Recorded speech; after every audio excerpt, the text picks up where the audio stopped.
The advice and opinions expressed by the host of Autism Live and her guests are meant solely as suggestion and should not be in any way construed as child-specific advice. The Center for Autism and Related Disorders advises working with a board-certified behavior analyst who has experience with autism before starting any intensive behavioral intervention. Any choices you make in determining your child's treatment are completely at your own discretion.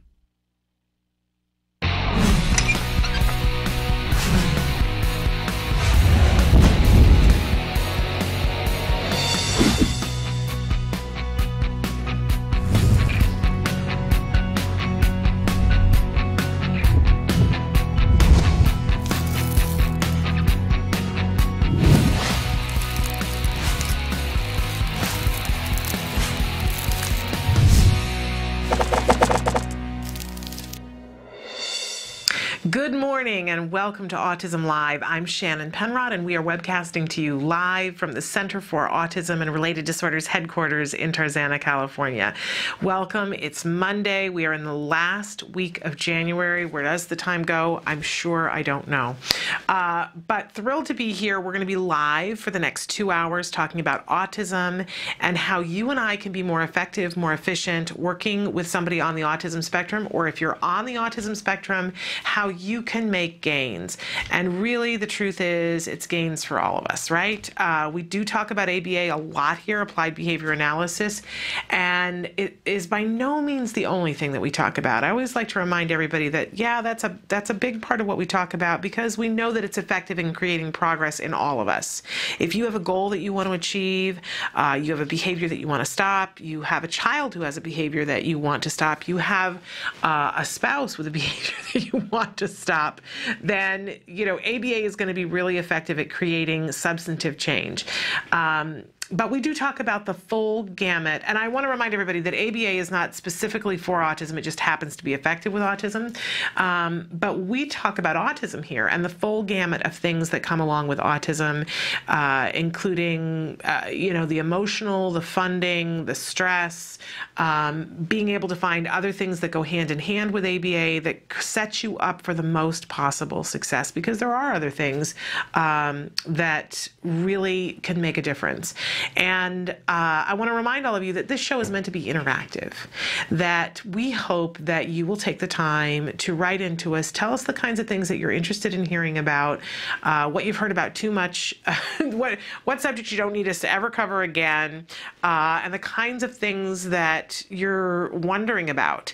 I like to often say that sometimes you don't even know what the question is until you hear somebody else ask a question and you go, whoa, I don't even know anything about that, right?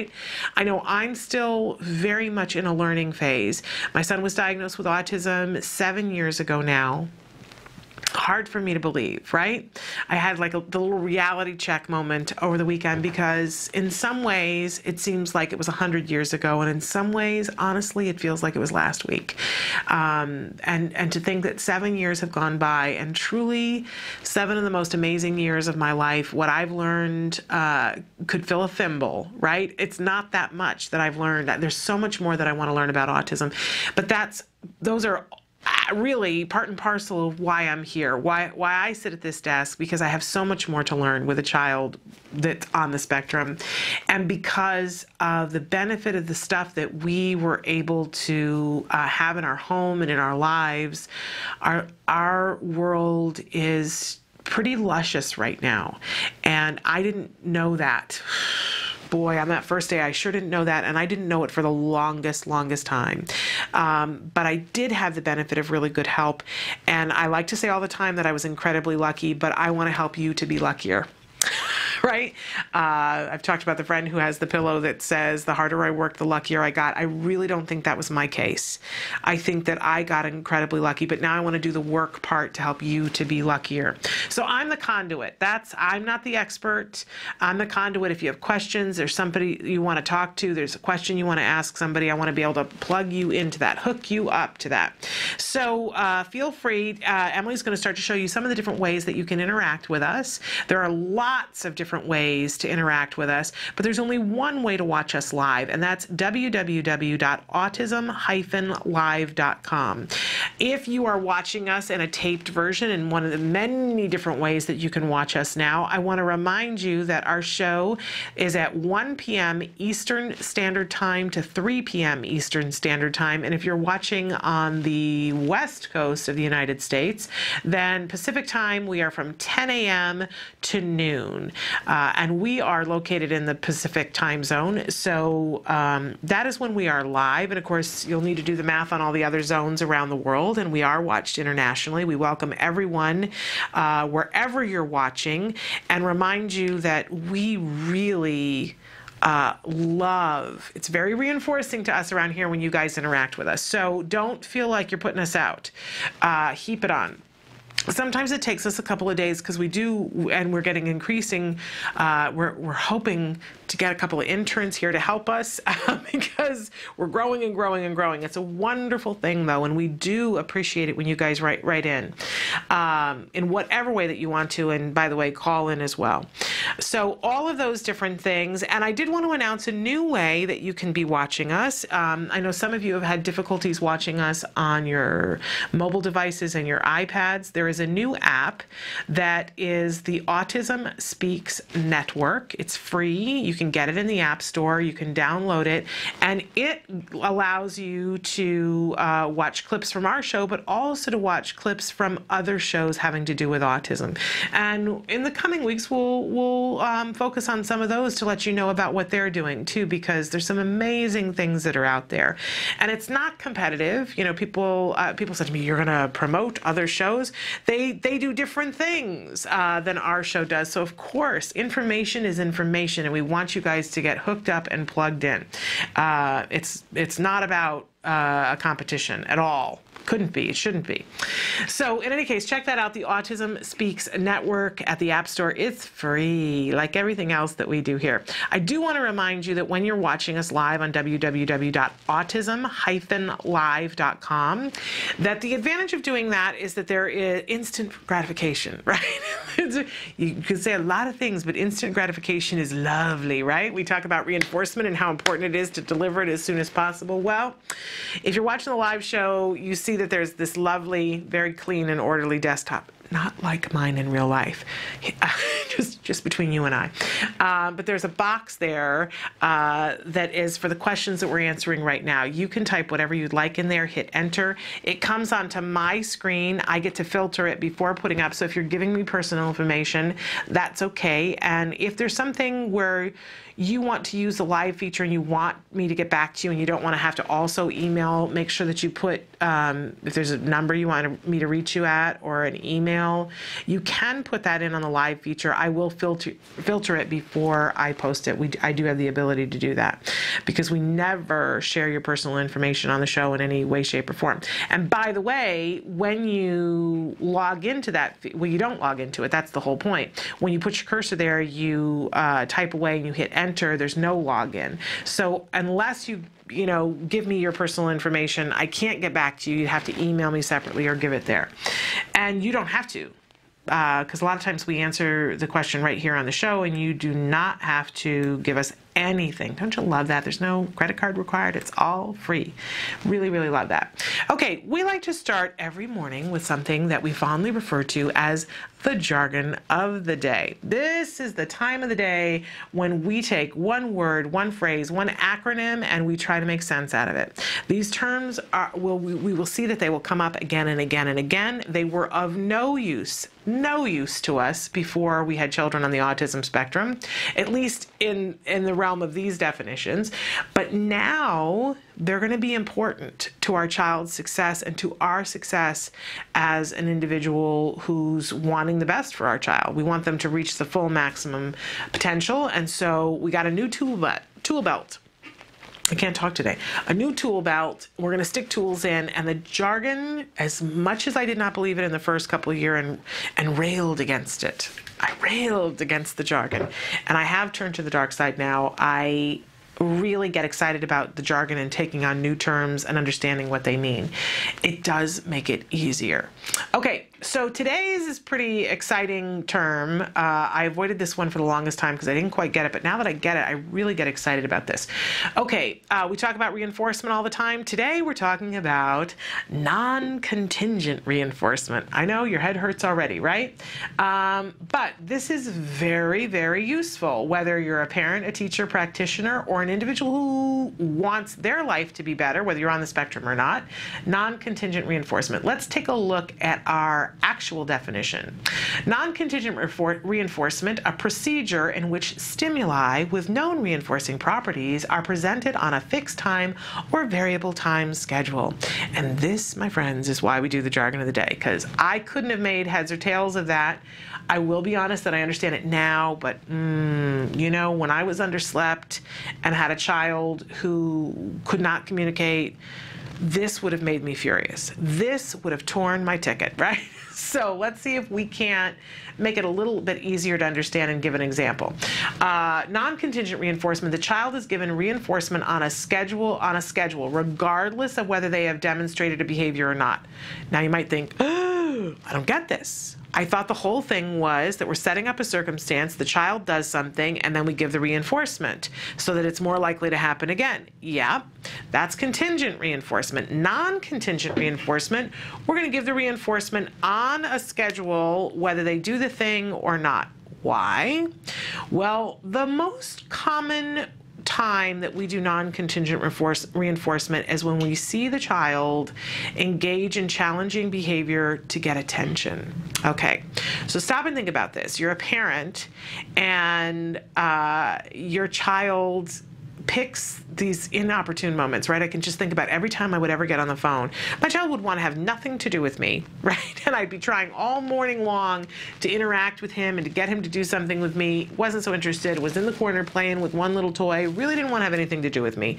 The minute I would pick up the phone, my child would be, you know, into everything under the sun, misbehaving, pulling my pants off of my person, and in general, making me nuts, right? And other times, you know, picture the classroom teacher who, you know, the teacher's trying to teach something and there's the child who is just getting into it, right? When we discover, that there's always a function of the behavior, right? There's always a reason why. None of it's random, none of it's coincidental. I know that just seems not possible, but it's the truth. None of it is random. It all serves a purpose. It's all communication. And sometimes what we find when we find the function of the behavior is that attention is the thing. And it's not just for kids, right? Adults do this too. And the tricky part with attention is that when attention is what you're going for, it does not matter whether it's good attention or bad attention. I know that just seems counterintuitive, right? But it's the truth. We see this all the time. All you have to do is pick up a tabloid and you can see that it's true. All you have to do is walk into a classroom and see there's always one kid in every classroom who is just busy pants, right? They're everything under the sun and the teacher's going, you know, Rebecca, stop it. Rebecca, sit down and do this, right? But if it is in fact, and there's lots of different functions of behaviors, but if in fact it's for attention, that talking to the child and saying, don't do that, stop that, come here and sit down, knock it off. Why do you have to be this way? But it's all attention. It's reinforcing it. So if that's what we have going on in our house or our car or our classroom, we can turn that on its end by giving non-contingent reinforcement. So this is an antecedent modification, that what happens before. So, and I like to talk about the empty buckets, right? That some kids are just empty buckets and man, it feels like you could fill it, and there's never enough attention. But with non-contingent reinforcement, we're hoping to get that bucket full before the child gets thirsty, right? So for the child in the classroom that's constantly got, you know, 85 things going on that they have to have that constant we're going to try to give that before they do something they shouldn't do. Non-contingent reinforcement. Teachers literally, you know, none of us use watches anymore. We all use our phone, right? I don't know what's happened to the watch business. But a teacher can set a timer. And usually what you do is you take a baseline to see how often does this child seek attention. It might be that the child, if they don't get attention every 5 minutes, they're going to do something to get the attention. That's what we don't want to have happen. If that's the case, and we check and we see that on a pretty regular basis, this child is going to like 4 minutes and 48 seconds, and then they do something, they engage in some sort of behavior to get attention, then what we would do is maybe start at 4 minutes. And we'd say, okay, every 4 minutes, and we're going to set a timer even so we don't have to remember it, we're going to give this child attention. It's a regular basis. We're going to give them reinforcement. We're going to walk by and say to this child, hey, nice job. I like what you're doing there, right? It's a very small thing. And I have literally seen teachers set a timer, and it's a very low little beep that the rest of the class can't hear, but they go and they just make sure that they say something to the child. And what you find is that it keeps the child on track.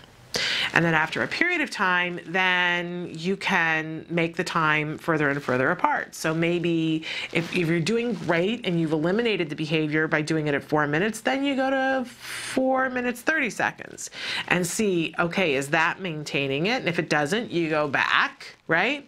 But if it is maintaining it, then you go to 4 minutes and 45 seconds, and then you go to 5 minutes, and then you go to 5.5 minutes, and then maybe you know, and you see how it works, but the child, it knows that reinforcement is coming, so after a period of time, you can stretch them like the pizza dough.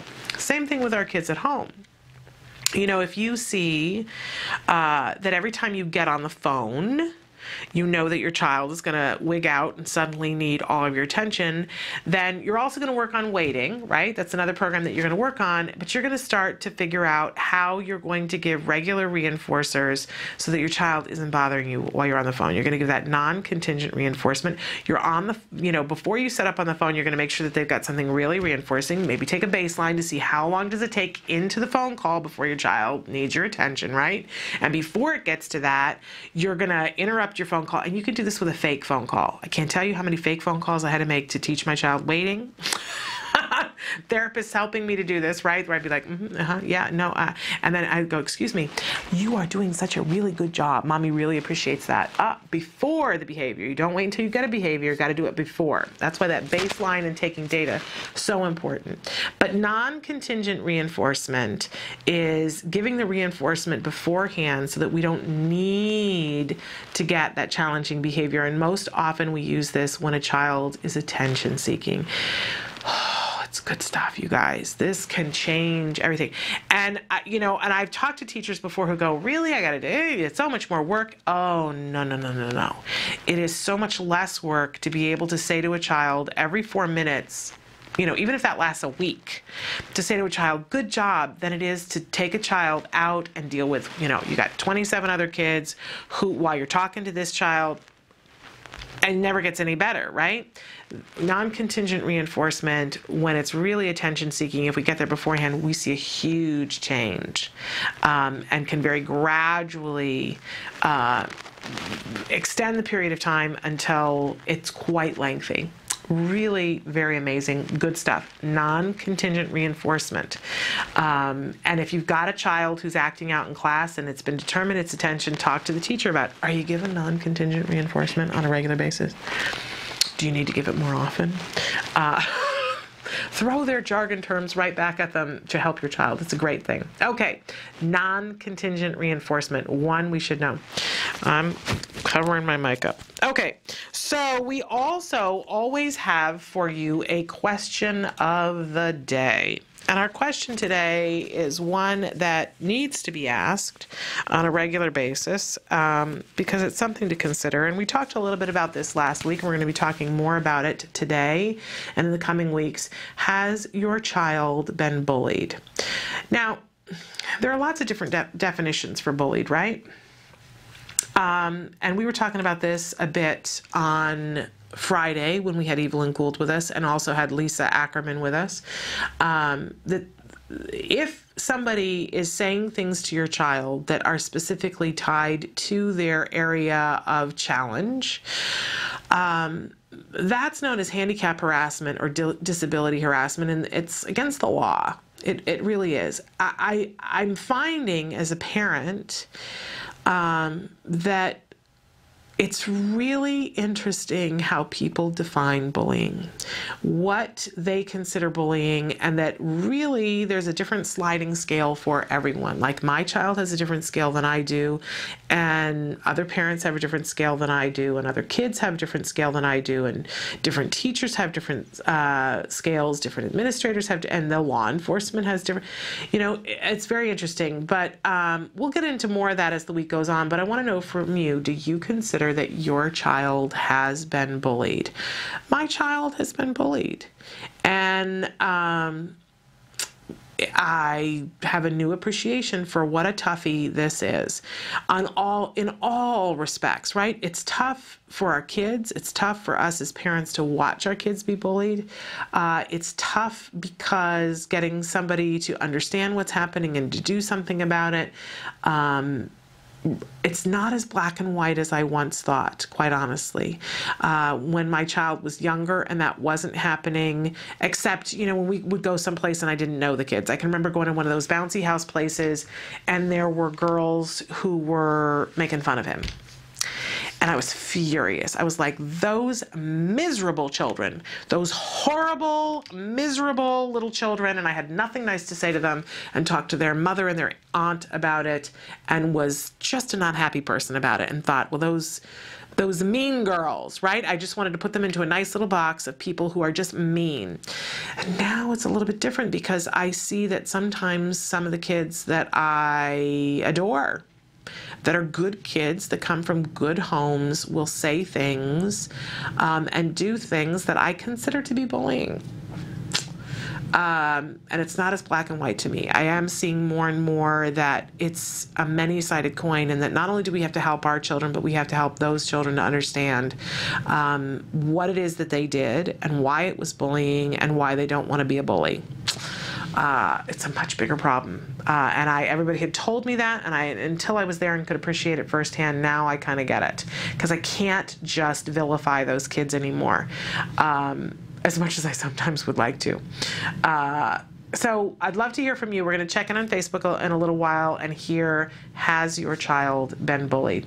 Now, we always have a topic of the day, or topic of the week, really. And our topic this week I'm really excited about. We're calling this Compassion in Action, and really putting out a call to all of you to get your heads in a space where you ask yourself, what is compassion?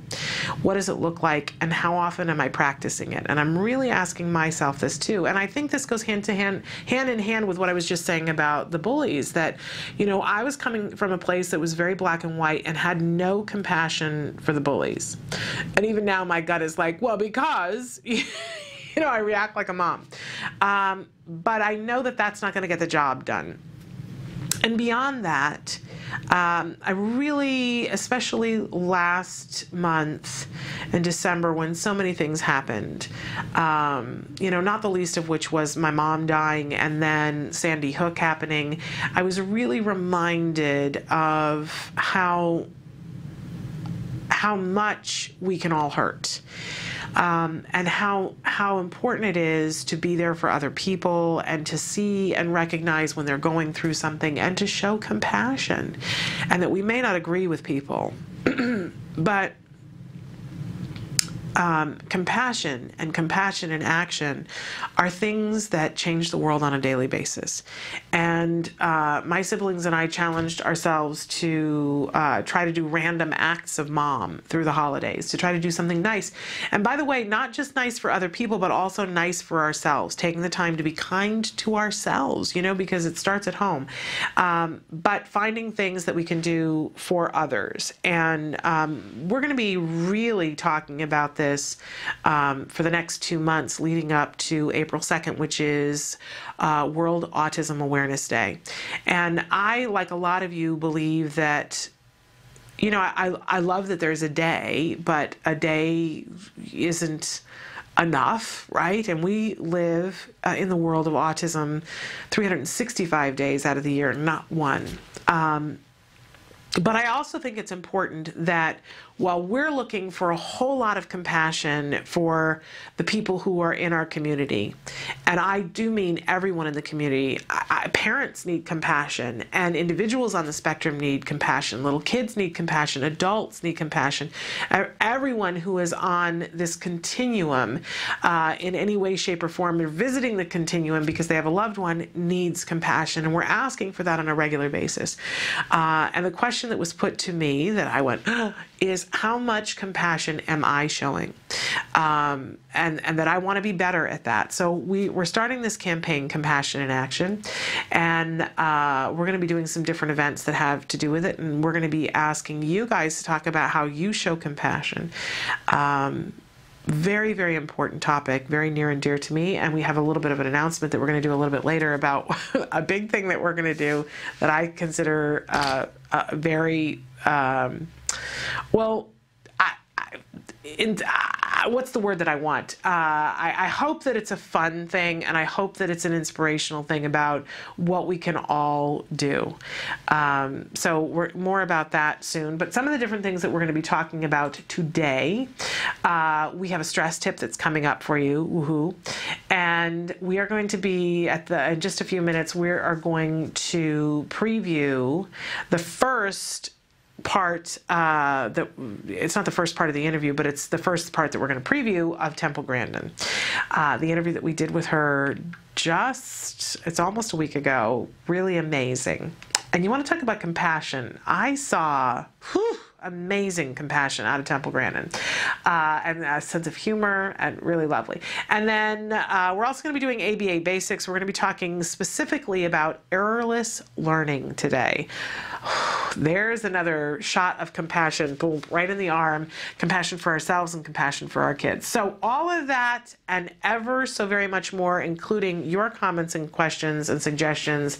As we continue, let's take a short break and come back to do our stress tip. Stick with us.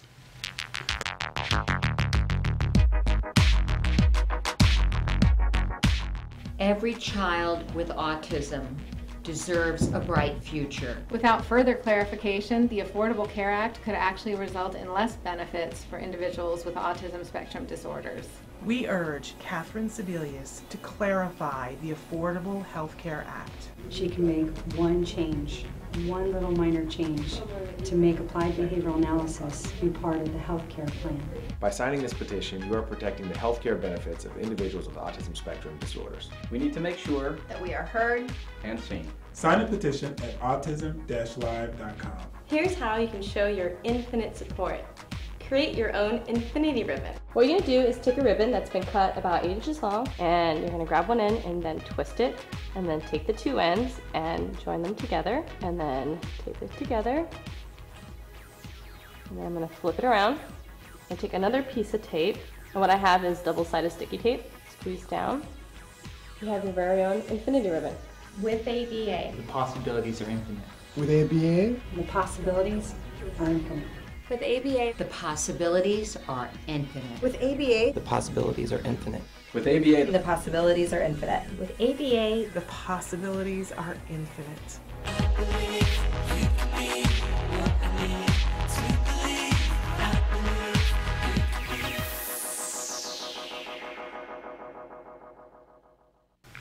Welcome back. It's time to talk about stress. We take this on every week, and we do it on Monday for a very specific reason, because Monday is usually the most stressful day of the week, right? And we know that we're all going to encounter stress. It's part of life. It's just one of those things, right? And when there is autism in the picture, stress is going to ratchet up. Statistically, we know this, and experientially, we know this for sure. So we like to give you a little tip every Monday to deal with stress in some different way. So the tip today is remembering to prioritize events, because a lot of times our experience of things, if we're in the moment, and we always want to try to be in the moment, where, something happens and it has whatever feeling that it's going to have, right? And it's easy to get stressed out about stuff that isn't long-term important. Now, a lesson that we teach our kids when we talk about self-control and emotional self-control is for them to rate an event. And sometimes we draw or we make sort of a sliding scale for the kids, a 1 to 10. And we'll say to them, okay, you're upset right now. And, on the scale of 1 to 10, where are your feelings here? Is this something that's, do you think this is an 8? Do you think this is a 1? Now, obviously, this is something that you need to do with children after a series of other lessons so that they begin to understand about feelings and emotions. But it is one of those higher skills that we do with kids who have good receptive language. They don't necessarily have to have good expressive language, but have good receptive language and have a basic understanding of emotions and what they're feeling and cause and effect, right? But at a certain point, and if you've got kids that are a little bit older or a little bit higher functioning or at this point, it's a really useful tool to have them say, okay, well this, and you might find while they're having the emotion that a child will say, or a teenager or an adult will say, this is an 8. I'm really upset. I'm really, really upset here. And then you go, okay, well, let's compare it to some other things then. And usually you compare it to other things, big events in life or things that are going on right now. The example that I was using this morning is, you say to the child, okay, maybe the event was that somebody stepped on their foot and they're affronted by it. They're, this person stepped on my foot. Okay, you're feeling some pain. That's a real thing. Where is it? It's an 8. I'm really upset. Okay, so let's compare now. Your goldfish died this week. Where was that on the scale of 1 to 10? And then the child gets a chance to think about that, and they slide it over and go, that was a 9. Okay, well, if the goldfish dying was a 9, is somebody stepping on your shoe by accident? Is that an 8, or do you want to change that? And a lot of times, and we can help them to realize, and we can fill in other things along the way, examples, but, we're getting them to look at this continuum of stuff happens, right? We're not saying it's not happening and that you shouldn't be upset, but in the realm of stuff going on, where is this really? And often what we find is that our first response is, this is horrible, this is horrible.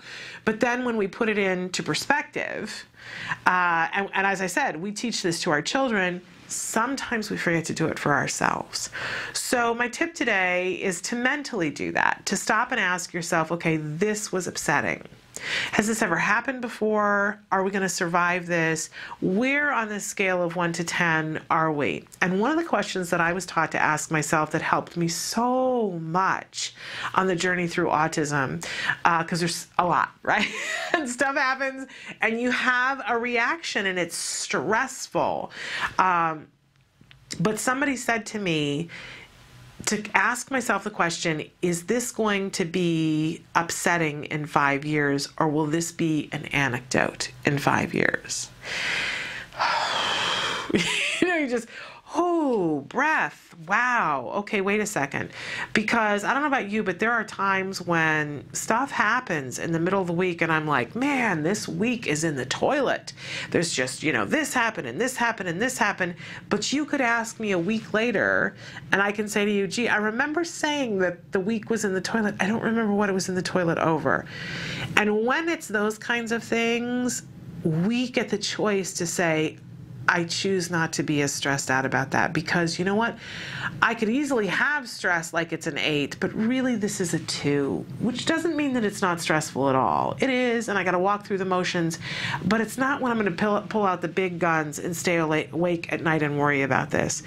And I'll be honest with you that the first 2 or 3 IEPs that I went through, they were like a 9 for me in terms of stress. And then, because I didn't know. And it seemed like everything, it's a very important event, right? And I didn't know that I was going to survive it.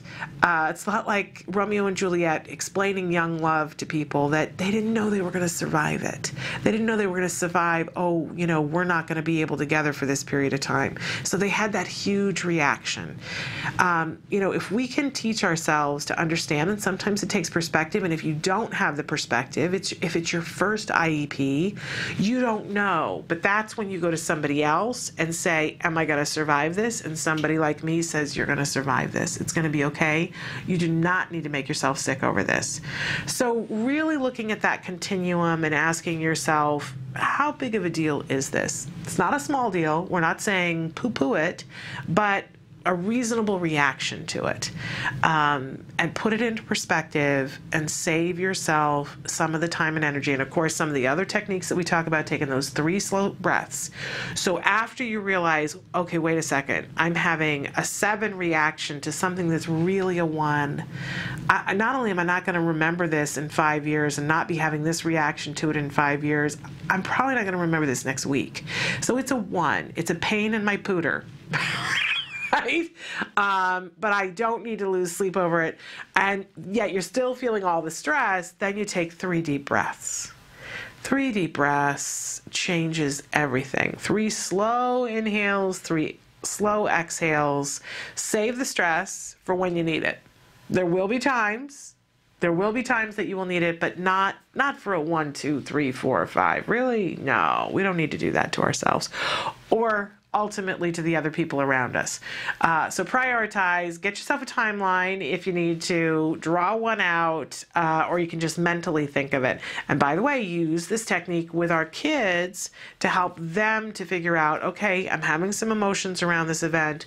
What is it really in perspective? All right, there's our stress tip for the week. It is time for us to debut the very first part of the Temple Grandin interview that we did last Tuesday.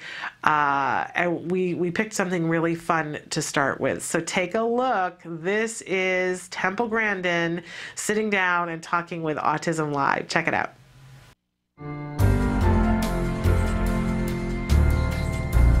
Hi, we're here with Temple Grandin, and we're going to be asking her some of your questions that you guys have written into us. First of all, Temple, I want to thank you for being with us here today. No, it's good to be here. This is a question that I want to know. When you went to the Emmys and you went to all these different events and you were there in your wonderful shirt, was there anybody who tried to talk you into wearing something else, or did they just understand that you needed to be who you were? Well, I think being eccentric is just fine. I dressed eccentric at the Emmys. Eccentric's fine. Being a filthy slob is not fine. Let's look at the latest Mars rover. You got the Mohawk guy that's the head of the expedition. You got the Elvis guy that figured out how to land on the moon and he wears Elvis outfits. I think that's just fine. But you can't be a rude, filthy, dirty slob. That's the thing where draw the line. Eccentric's fine. I remember a guy who was on the spectrum and he taught astronomy at a local college. And he had beautiful astronomy t-shirts and he had long hair with a ponytail this long. And I said to him, don't let anybody cut your ponytail off. You know, wear it with pride, but it must be washed and it must be clean. There you and go. Neat. Love it. Did they try to talk you into wearing a dress, or they knew? Oh no, nobody knew I would wear a dress. I got too much of a farmer tan and would just look just terrible. No, you're not going to get me an evening gown. I did buy some new black pants. I'm going to wear it tonight. Well, I thought you looked great. Well, I want to let you know about the shirt award of the Emmys. Yeah. That was a Ralph Lauren shirt. There okay, you go. fashion snobs. And that was a gift from my sister for Christmas.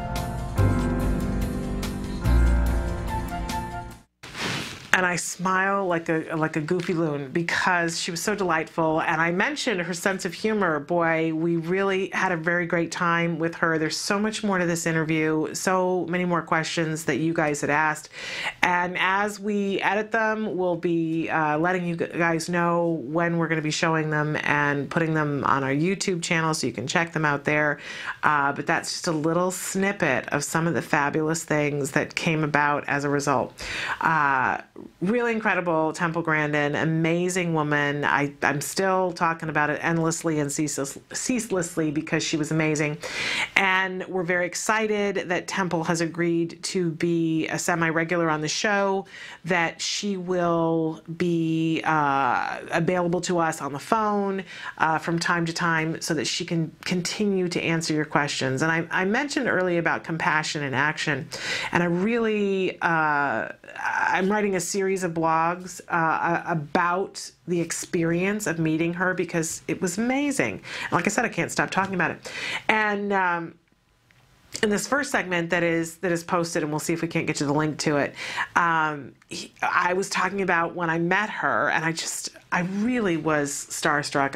I'm gonna unapologetically admit that, and how she was very businesslike and, not rude at all. She is nothing but polite, but she was very clear about her expectations and that she was going to go to lunch.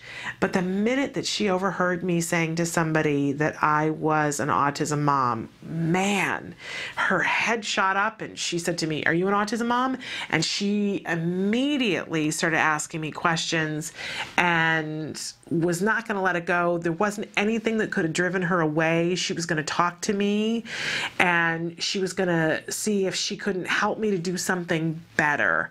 And I just had this strong sense that it wouldn't have mattered where we were. She could have been about to get on an airplane. She could have been about to be wheeled into surgery, and she would have said to everybody, "Stop everything. I got a parent here that I'm going to talk to," and there weren't any cameras. It wasn't about that. She was going to talk to me about my kid and help me because she's been there and done that. And I was just blown away by that. There are some people in life that you meet, and I said to somebody the other day, there are people that you want to meet that are your heroes, and often you meet somebody and you get to see, oh, well, they're just a person, right? It's not that they disappoint, but you get to see that they're human and that they're not heroic. And then every once in a while you meet somebody and you get to see that they're a person, but you get to see that they really are a hero, that they're the real deal and they exceed expectations. And she certainly exceeded expectations. So can't wait to roll out more of that interview and you see how fun she was. Really good sense of humor. Thoroughly enjoyed that about her. And it wasn't completely unexpected, but it really exceeded, her sense of humor exceeded my expectations. So Temple Grandin, absolutely fabulous. All right, we have to take a break, but when we come back, we're going to check in on Facebook to see your answers to the question of the day, which was, has your child been bullied? Temple also talked about bullying and admitted that she had been bullied and how badly it had bothered her. So this is a subject we talk about a lot. It's important, and we want to hear from you. My guess is that a lot of your children you feel have been bullied. So we're going to take a look at that. Stick with us. Back after these messages.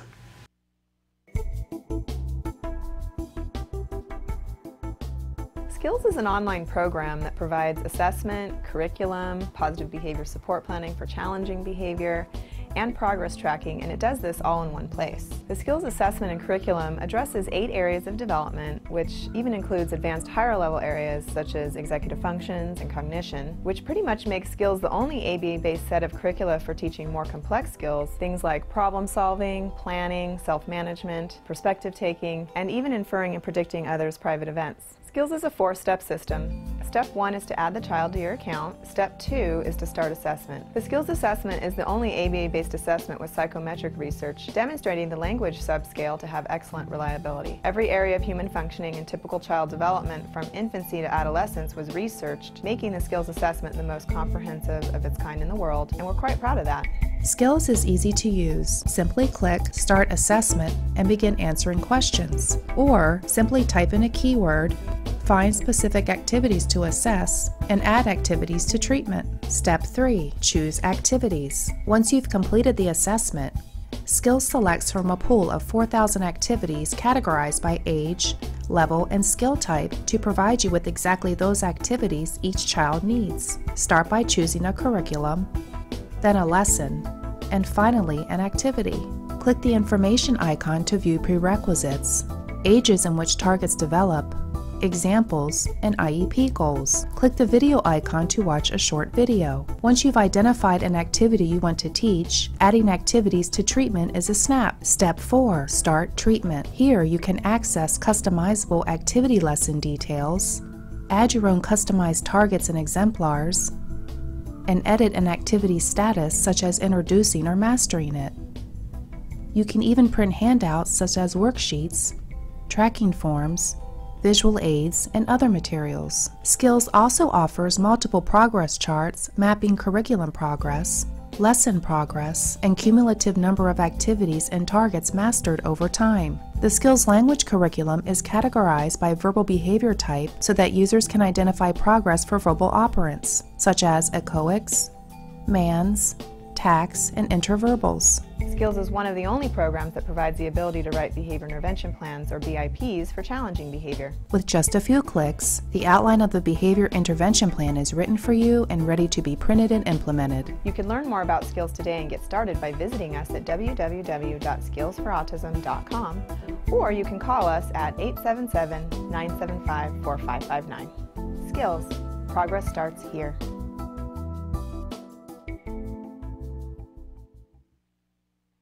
Welcome back. I want to remind all of you that we have a book that was signed by Temple Grandin and a lovely cow signed by Temple Grandin that we are giving away this Friday. And in order to enter the contest for the giveaway, you can take a look at our Facebook page and see the criteria.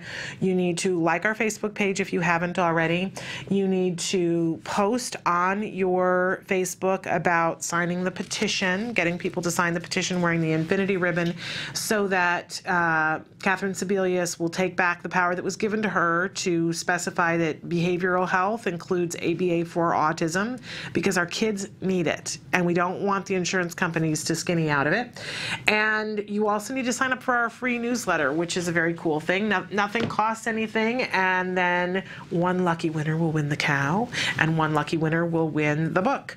That's on Friday that we're going to be announcing that. So I wanted to take a second and go in and look at what you guys wrote to the answer of the question of the day. And I said to Emily, these are taking my breath away. This is part of the hard part, right? Acknowledging, but this is important. And I know sometimes people go, oh, why do we always have to talk about the negative? Well, we need a balance, right? And I think it's important for us to talk about these kinds of things, for the people who are talking about it to be heard and to know that we care.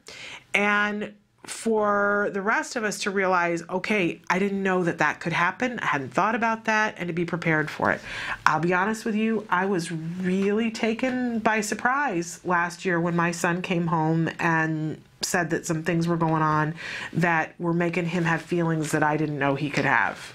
I just didn't. He was in 3rd grade, and I didn't know that somebody else being a jerk could take his self-esteem away that much. And I wish I had thought about it beforehand to be doing some stuff to shore up and make him ready. So there really is a purpose to this.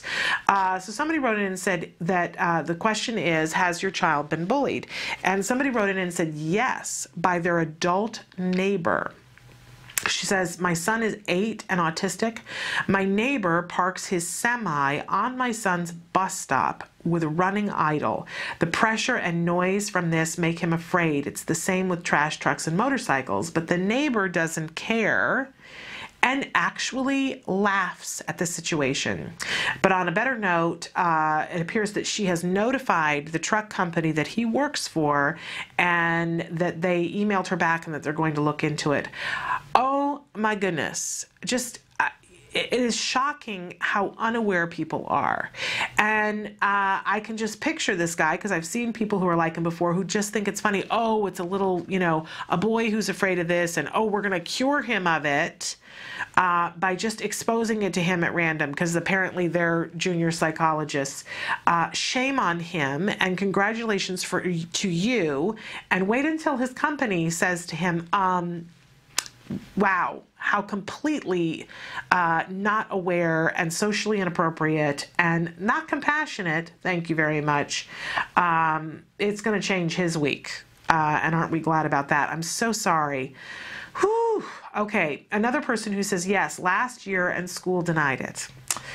It was by a classmate, kept calling him stupid all the time. Another boy was caught putting hand sanitizer in his hair, etc. The principal denied it and poo-pooed the whole situation. Meanwhile, my son comes home and makes the comment, he wishes he wasn't alive.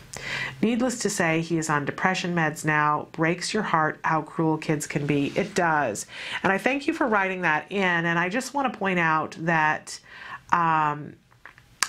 do things in writing. and let the school know that you're doing things in writing. When you write to a principal, we did a show on this and we had somebody talking about this in particular, that you always have recourse. I think you're going to find that 9 times out of 10, unfortunately, someone is going to poo-poo the situation. And please don't let it be you. I was guilty of that in the beginning, of poo-pooing it and saying, well, just don't listen to people. If people are going to be rude, then just don't listen to them. You know, which honestly, I don't know where, I know where that came from because it's what was said to me as a child, but I knew that that didn't work for me. And I wasn't on the autism spectrum and had a little bit more social understanding than what my son has. So why I would say that to my son, that's like, you know, selective random insanity that I said that, but I did. And so I say, first of all, we need to make sure that we don't poo-poo it. But secondly, then someone else is going to. It's just very likely that someone will poo-poo it. But especially in the school situation, you have recourse. Make sure that you put it in writing. Make sure that you call it handicap harassment or disability harassment, because, and put it in writing and say, I am putting this in writing to you as my official notification that my child has been the victim of handicap harassment or disability harassment, because then they cannot poo-poo it legally. They may still, but then when you take the next step, and throughout the week we're going to be talking about things, but there are, you know, places that you can call, toll-free numbers. There's, when you go to, I think it's, I'll get the actual address for you. I think it's usgov.edu. There's a bullying site that they will have that somebody actually call your school and talk to your principal about it.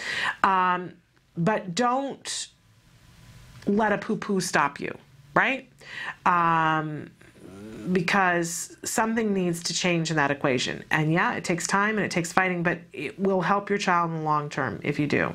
And if you can't get it changed, it might be time for a new school. Seriously. Okay, another person who says, answering the question, has your child been bullied? They say yes, but I'm not sure if my 3-year-old daughter really understood what was going on. Good thing I was around and saw this 3 older kids, 1 boy and 2 girls, trying to scare her. I just yelled at them. Too bad their parents were not around.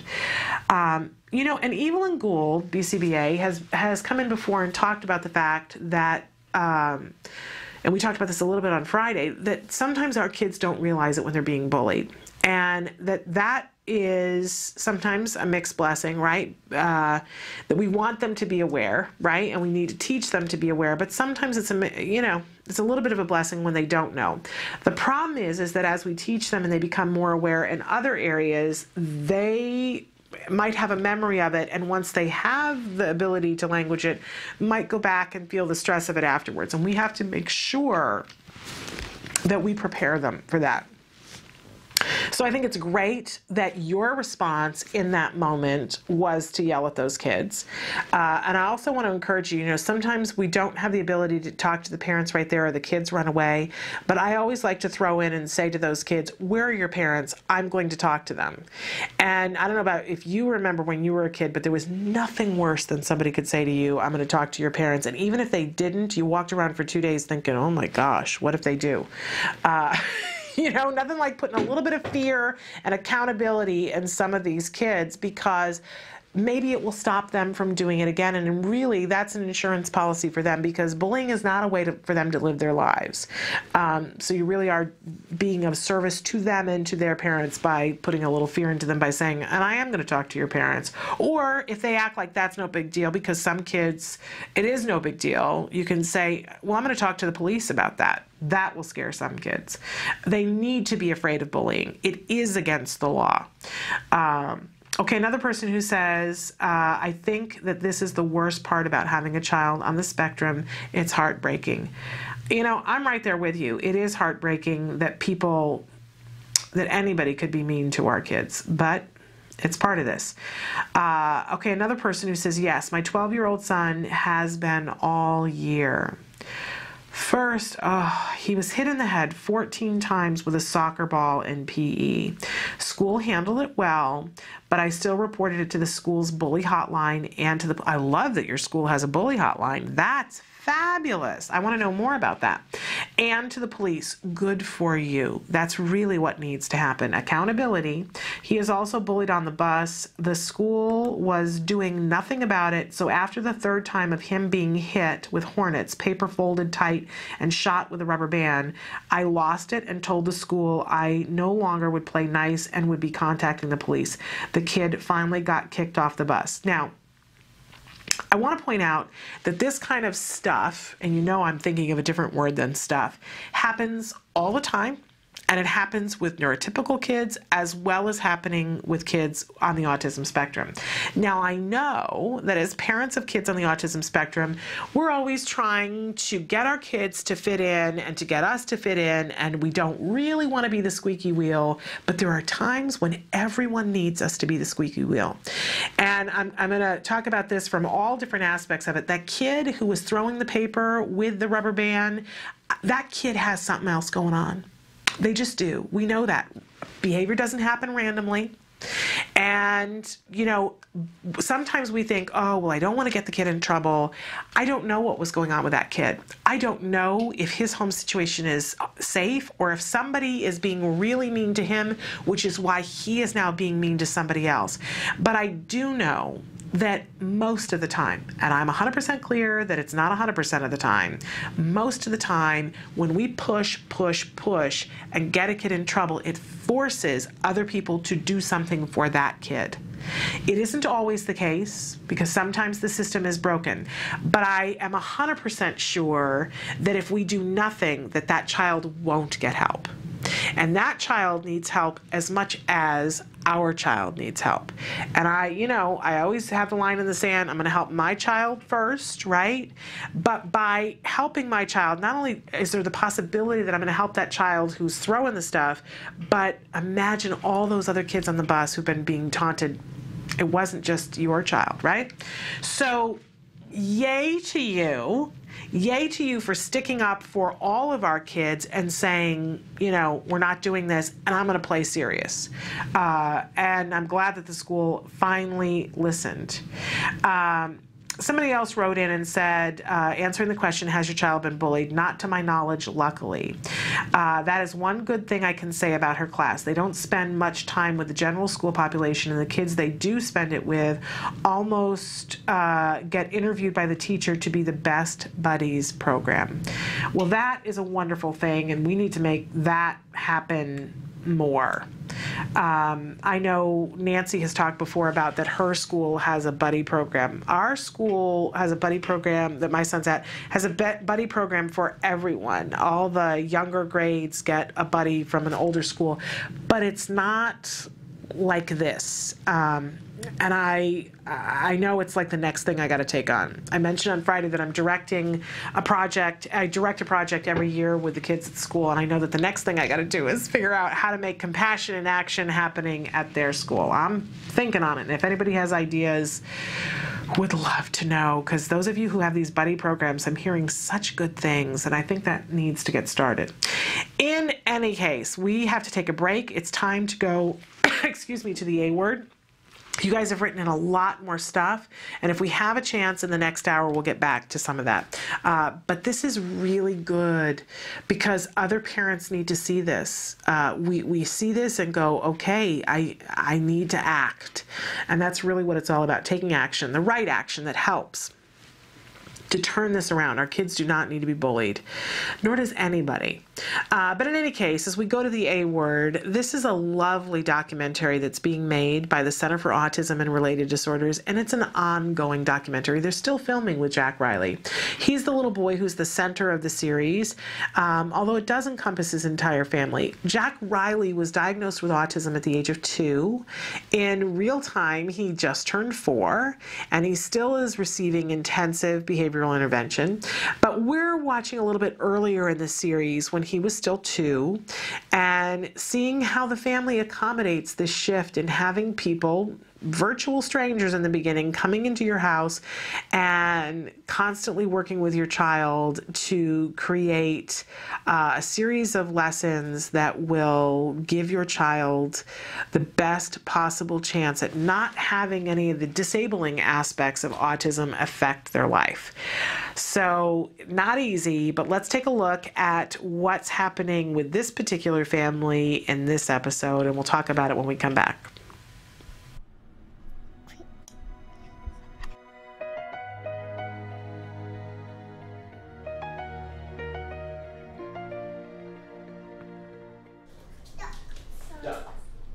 Oh, he wants to watch the duck song. He'll want to do it for an hour. Okay. Okay, Turf. One time duck song, okay? Mike warns Jack Riley that he will be allowed to watch the duck song one time only. He does this so Jack Riley can anticipate what will happen once the song finishes. Transitions are difficult for him and others with autism because they have a hard time anticipating what comes next. Because of this, they have a hard time planning ahead and being flexible. These skills are considered executive functions. You guys have to watch this duck song. Oh my gosh! I gotta turn the music. I gotta turn the sound up. And he said to the man running the stand, "Hey, bump, bump, bump, got any grapes?" The man said, "Look, this is getting old. I mean, lemonade's all we've ever sold. Why not give it a go?" The duck said, "How about no? How about no?" Then he waddled away, waddle, waddle. Then he waddled away, waddle, waddle, waddle. Then he waddled away, waddle, waddle. Till the very next day. Bump, bump, bump, bump, bump. Okay, go. Why not give it a go? Yay! All done. Say bye-bye, duck. Bye-bye, duck. Bye-bye, duck. Bye-bye. No. Oh, no. Bye-bye, No. duck. Later. You know, anger's a cool thing at different times, but not right now. Hey, we'll watch it again later. Say bye-bye, duck. Bye-bye, duck. Bye-bye, duck. Say, I'll miss you. I'm sad. I'm sad. I'm sad. I'm sad. It's okay. Learning how to transition is a life skill. Every day, one is constantly transitioning from one activity to the next, and he needs to cope with changes without tantrums and not be fixated on doing the same activity repetitively. Watching the duck song is incredibly reinforcing for him, and he needs something just as interesting to transition to. Hey, Jack, here's Dad waddling. Waddle, waddle. Waddle away, waddle, waddle. Waddle away, waddle, waddle. There you go. Oh, the big old shark's gonna get you. I'm gonna swim and get you. I'm gonna get you. Yeah, he's been really good about saying what he wants lately. We've really been pushing language a lot. More shark! More shark! Ah, more shark! Okay, ready? Ah, more shark! Ah! What should we play? Tassel. Tozzle? Well, tozzle's for brushing your teeth. Do you want to brush your teeth? Tozzle's this game on his iPod that he only gets when he brushes his teeth. Say, Mommy, I want Tozzle. You want Tozzle? I don't know if that means he wants to brush his teeth. It means he wants Tozzle, but sometimes we brush his teeth to get him to get it. Show me E. Show me Ah. Good job. He doesn't like it when I look because he knows I'm going to take it away. I'll count you down before I take it away, okay? Cheryl's tactic to help Jack Riley transition to the next activity is to count him down. He understands that once she reaches 1, that the preferred item will be taken away. No lollygagging. 5, 4, 3, 2, 1. Ready? Okay, toothbrushing. We're gonna go like this. Hey, that's not how we do it. Watch Mommy. Can you do that? Do that. 1, 2, 3. Yay! Good job. Yay, Zach Riley. Good job. That was pretty good. 5, 4, 3. Sit down. Hi, buddy. Sit down. Brushing. 3, 2, 1. Yes, I know you know. Okay, we're gonna go bottoms. Like that, okay? Ready? You can do it. 1, 2, 3. Yay! You did it, Jack. Good job. Good job, Jack.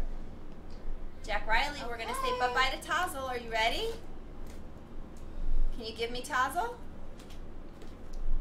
5, 4, 3, 2, 1.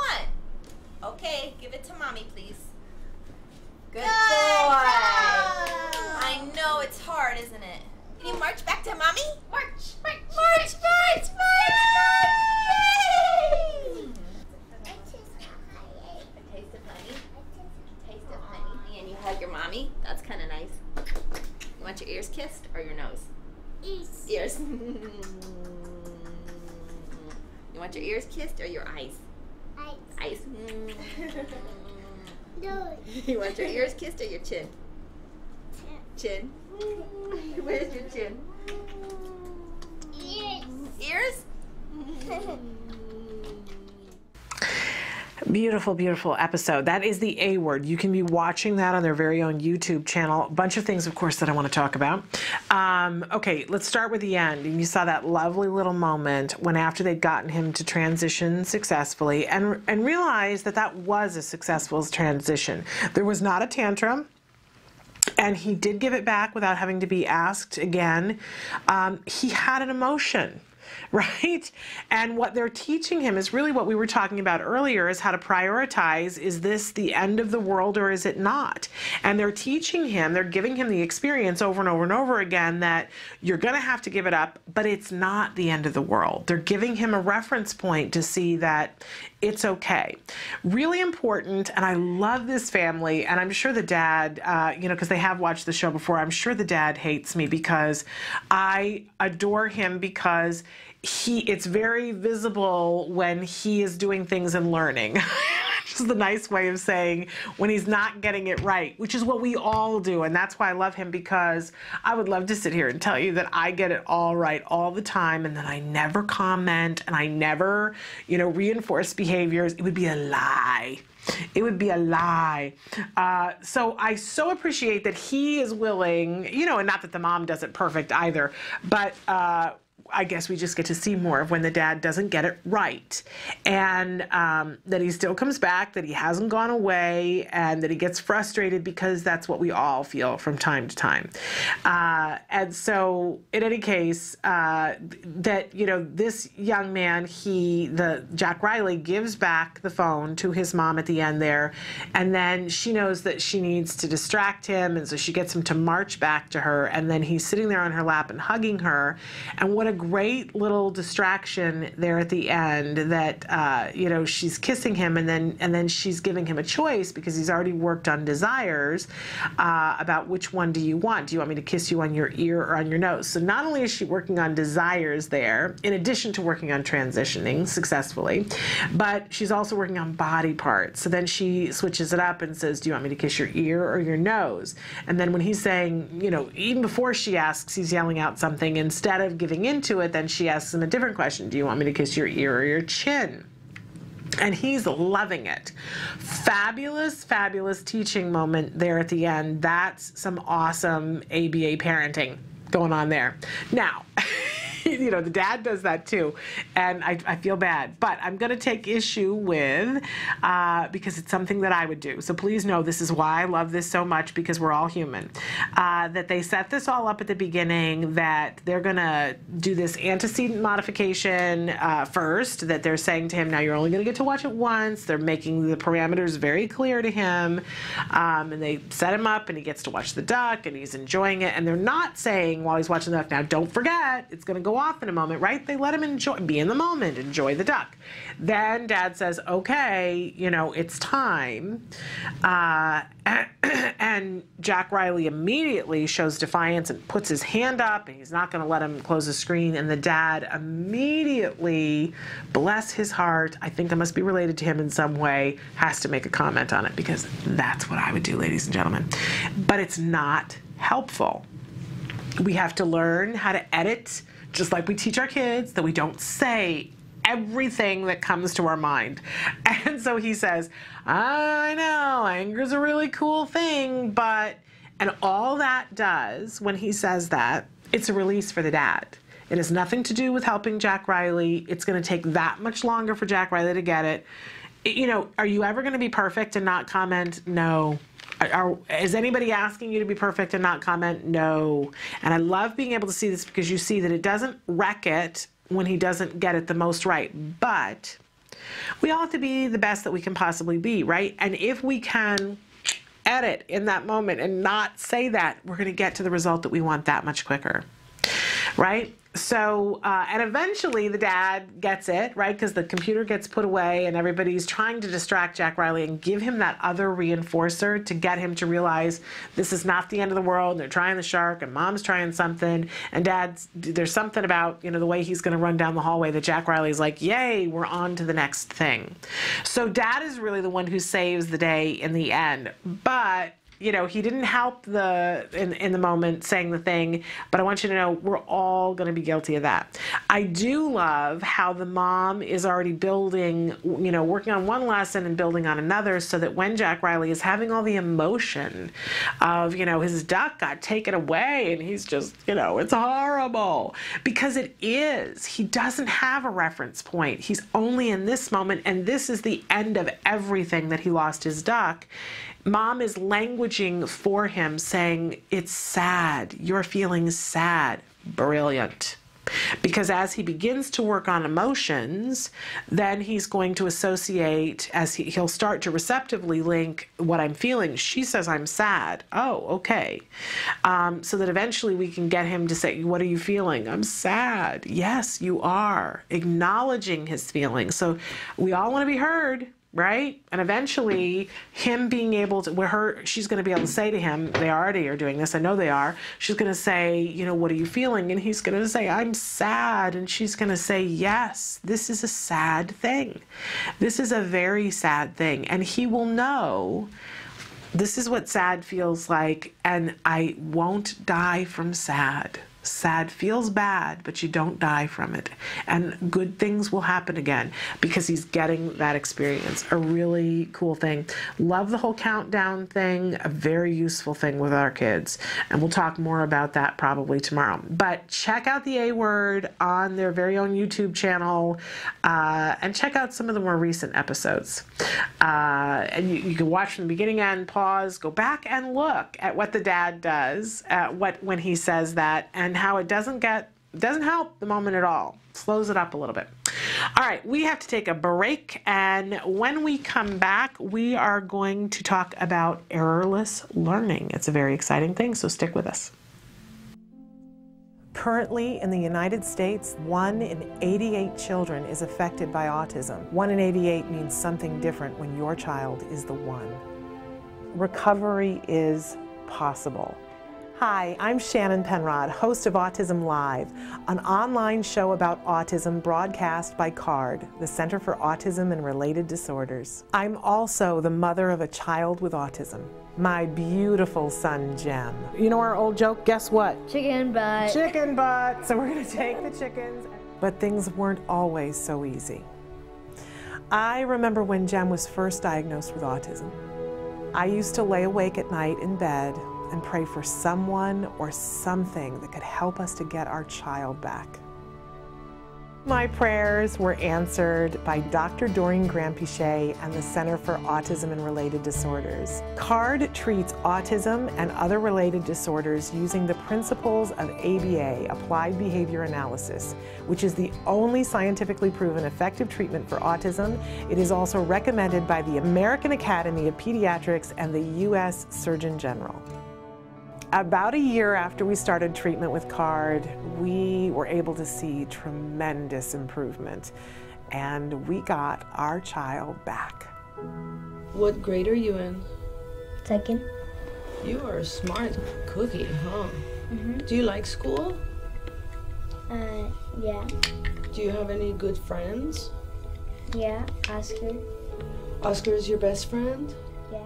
And my child is just one of thousands to benefit from CARD ABA therapy.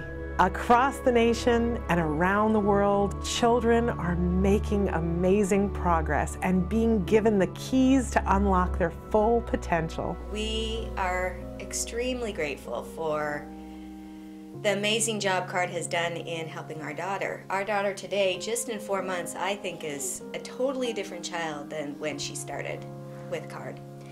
I kind of see it as, it seems like her brain in a way was asleep, and now that we've gotten so many services, we've seen her wake up. Did you have some gases? Recovery is possible if you take the right steps, if you're willing to put in all the hard work. And 7.5 years, yeah, it's a lot of work. It's worth every little bit, and CARD's been there with us every step of the way. I have 2 children with autism. I can't imagine a day without CARD or the therapists. They've been so instrumental in helping us with our kids and shaping their lives and helping us help them. Thank you, Christina Big Alex. Thank you, Jackie and Mariana. We've tried other things before ABA, but the most beneficial thing has been ABA services, and I'd be the first person to tell any newly diagnosed family that you have to contact an ABA provider. And if you're lucky enough to have CARD, you're very blessed. Recovery from autism is absolutely a possibility. We've been recovering children for over 20 years. It's just a matter of identifying the child's medical needs, understanding the child's sensory issues, and then teaching the child all of the skills they need in order to function normally. We know there's hope for autism. Autism is treatable, and recovery from autism is possible.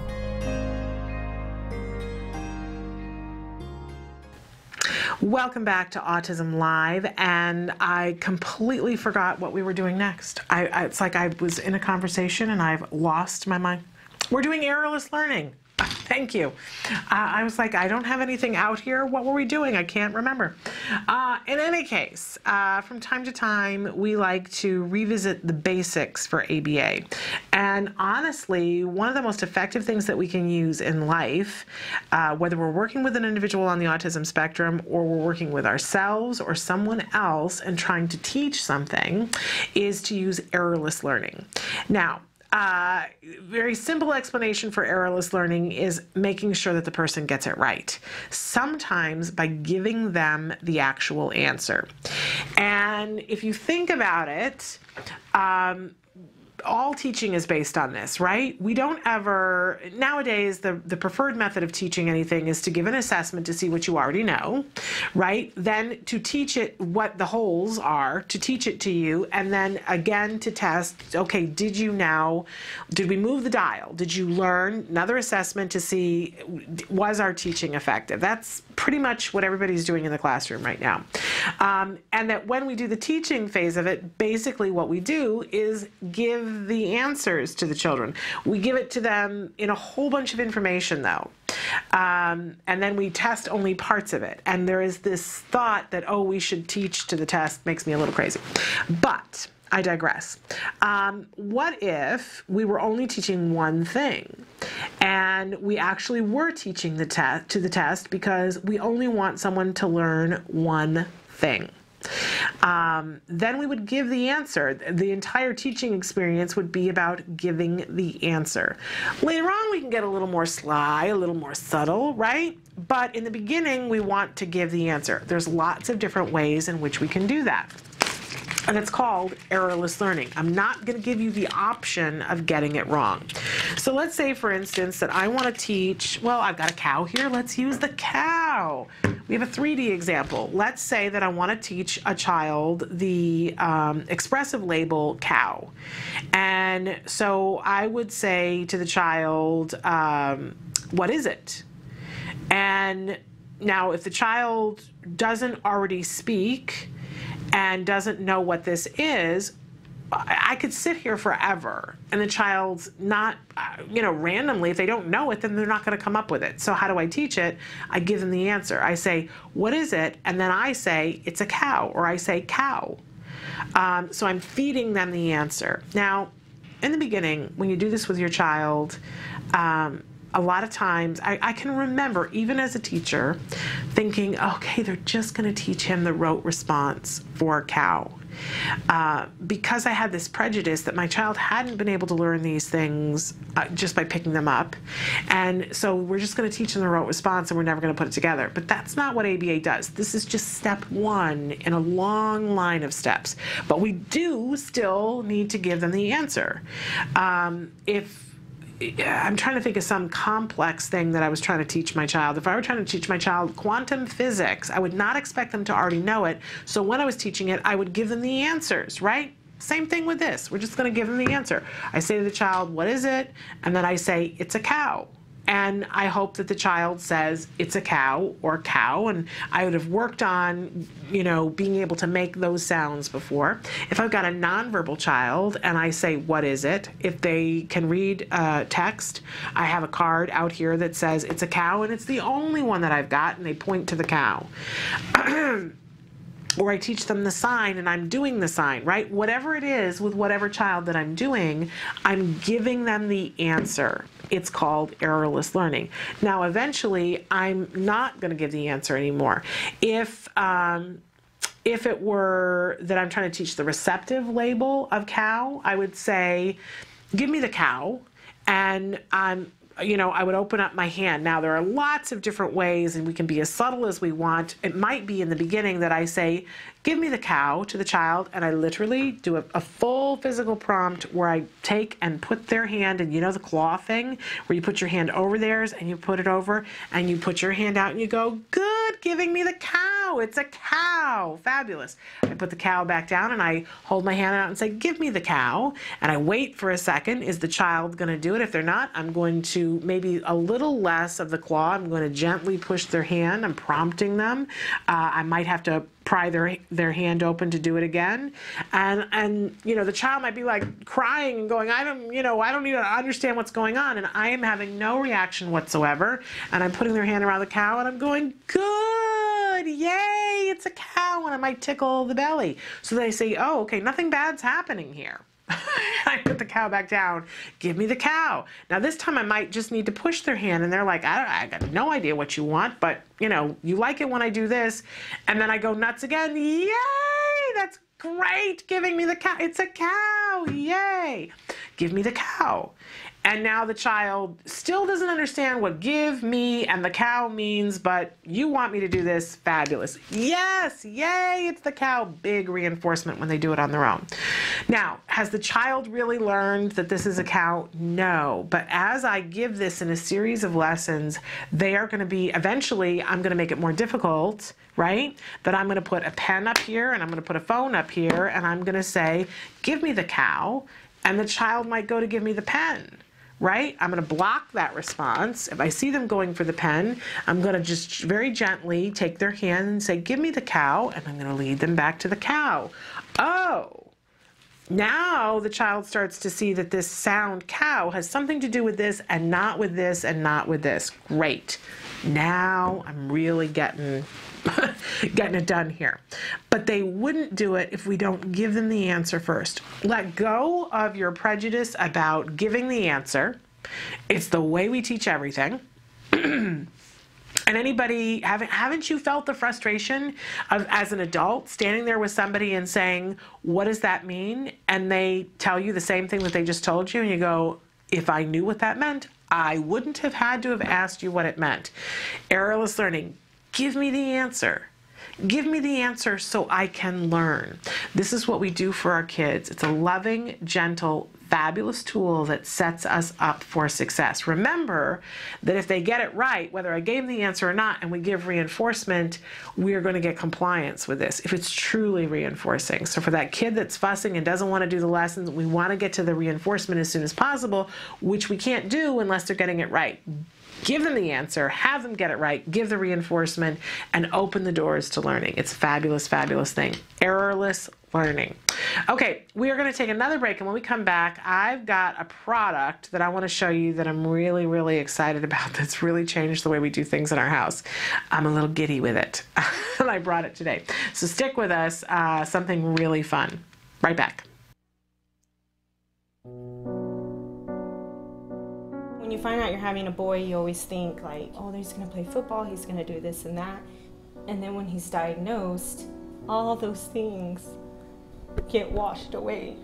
It's like that piece that's always in the back of your mind, you know, where is he, what is he doing, is he safe? We really didn't know what we were dealing with. I wish that they could have directed me a little bit more and provided me some information. I was a young mom. I didn't know what it was like to raise a boy, despite a boy with autism.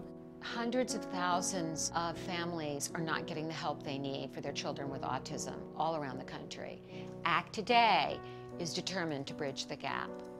These families really have to go through a lot to get a grant. The application process isn't easy. The records, the diagnosis proof, they're really battling for their kids. So when we can give them a grant, it is so wonderful to see that they succeed in getting that help for their children. Our founder, Dr. Doreen Graham-Piché, is an amazing woman, and she is one of the world's foremost authority on behavior of children with autism. She's extremely knowledgeable, and she oversees every single grant we give. She is part of that process. People may think of autism care and treatment as simply schooling or therapy, but we provide important safety supports, things like fencing, for example. The whole family's living in fear of that child running out into traffic. I recently delivered an iPad to a little boy with some of the apps that are out there for children with autism. Miracles happen. I got the iPad from ACT. From ACT, What yeah. did it say? Can you repeat that, Dustin? I got the iPad from ACT. We have helped so many military families, and when I think of these brave families that are fighting two battles, one to protect our country and one for the right treatment and care for their children, it breaks my heart, and I think we have to do more as a nation to help them. There's not a day that doesn't go by that we don't think about it. Some people say, oh, he's normal. You don't see the battles that I see every single day. My husband does have to deploy, and when they get on that bus, that might be the last time that my kids ever see them. So I called, and then they informed me that he had received the grant, which was like a blessing from above. I was just like speechless. I just started to cry because, without it, we would have been lost. The ACT grant was a total miracle. Without that, we wouldn't be able to receive the service dog. So we're so appreciative what they've done for us as a family. Recently, ACT Today funded a program for military children with autism in San Diego, the Inclusion Films program, which is run by Joey Travolta and teaches kids on the autism spectrum literal filmmaking skills. They learn how to make a movie. Are we ready? There you go, got it. Okay. Everything that goes into the process of making a film goes into everyday life. So they're learning life skills, they're learning to collaborate. It was really nice to know how much they were enjoying this camp, and they're with people who are supporting them and are making them feel great about themselves and their differences and their similarities. And I get two kids that are working together and apart and together and apart, so it's an interrelationship as well as a camp and a learning experience. It's so fulfilling when I get letters. One stands out for me, a boy who was 14 with Asperger's, and we gave him a grant to go to a drama camp. He wrote to us and said, "Dear ACT Today, thank you for letting me belong for the first time in my life." These kids are remarkable. We underestimate them. They're so knowledgeable, they're so capable, and we can change the life of a family, which means changing the life of a community.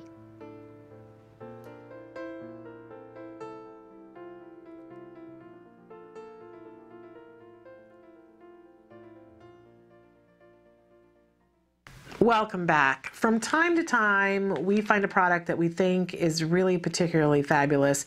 And we've talked about this a little bit, this product, on the show before because Lisa Ackerman, the founder of Taka, did a recipe for us, the Mac and No cheese, and it features this cheese. I have to tell you, I'd heard about this cheese. Of course, I'm talking about Daiya cheese. I'd heard about this because bloggers tend to rave about this cheese, and I'd heard about it from a lot of other moms. And on my particular Taka group that I belong to, I found it hilarious that moms were writing in and letting other moms know when it was on sale so that they could buy it in bulk and freeze it. And anytime you see that many people making a big fuss about something, it kind of piques your interest, right? What's the big deal about this? And so we had to get some and try it, and it comes in many different flavors.